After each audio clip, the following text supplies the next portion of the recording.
En fait, on n'est pas en train de vider l'océan. On a déjà vidé l'océan.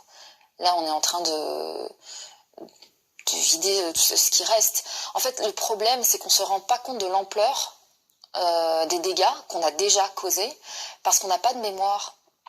C'est important en histoire, dans l'histoire de l'humanité, d'avoir de la mémoire, se souvenir des erreurs qu'on a pu faire dans le passé pour ne pas les reproduire.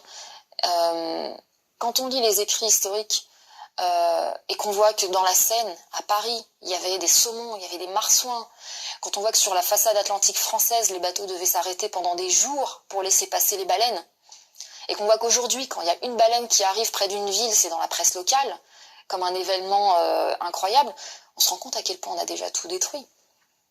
Donc là, on vient pas juste d'entrer dans la crise d'extinction massive. Elle est déjà très très très largement entamée, et on est en train d'essayer de sauver le peu qui reste en fait, le minimum vital qui tient tout ça à bout de bras.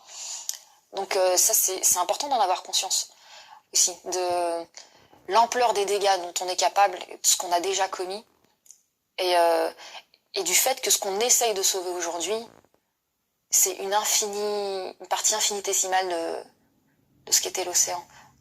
L'océan tel qu'on le connaît aujourd'hui, ça n'est que l'ombre de ce qu'il était.